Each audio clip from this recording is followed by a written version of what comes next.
না হয় তবে 48 ঘন্টা পরে এসে আমরা এটাকে আবার অবস্থান নিয়ে কঠিন কর্মসূচি দিব। থানা আমাদের নিরাপত্তার ব্যবস্থা করে, সেই থানা যদি নিরাপত্তা দিতে না পারে সেই থানার কোনো প্রয়োজন নেই। স্পষ্ট বলে দিচ্ছি, 48 ঘন্টার মধ্যে যদি সাম্য হত্যার সাথে যে 12 জন জড়িত এবং এই 12 জনকে যারা লালন পালন করেছে এবং যে পুলিশকে পুরস্কৃত করে এই হত্যার কাণ্ডকে ভিন্ন খাতে নিয়ে যাওয়ার চেষ্টা করেছে, সকলকে গ্রেফতার করে বিচারের আওতায় আনতে হবে এবং দ্রুত বিচার ট্রাইব্যুনালে ফাঁসির আদেশ দিতে হবে।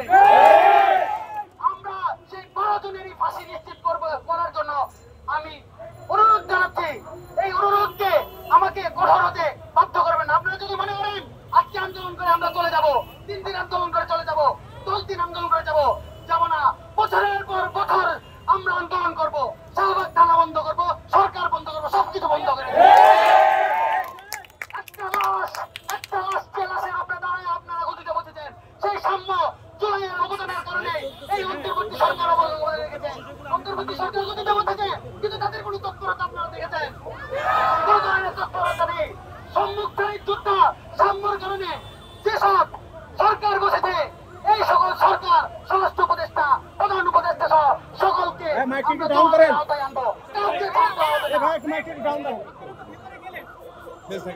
প্রত্যেকটা সবাই জানে, কিন্তু কাল বিলম্ব করে খুনিকে তারা ধরতেছে না। 48 ঘন্টা সময় আমরা দিয়েছি, দয়া করে অসুখ দয়া করে 48 ঘন্টা সময় দিয়েছি। এই কঠোরতর কর্মসূচি আপনারা জীবনে দেখেন নাই, সেই কর্মসূচি আপনারা যদি মনে করেন আমরা ভয় পেয়ে পিছাবো, এই ভয় পেয়ে আমরা পিছাবো না। আমার ভাই লাশ হয়েছে, সবগুলো আমি মাইরা ফেলবো।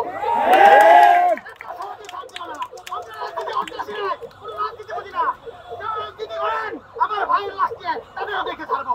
সবাই আমাদের কাতারে আসেন, বিচার নিশ্চিত করার জন্য আসেন। আপনাদের ভালোবাসা দিব, না হলে আমরা সবাই বিচারের আওতায় আনবো, সবার শেষ দেখে ছাড়বো। এত সহজে ছাড়ে দিব না।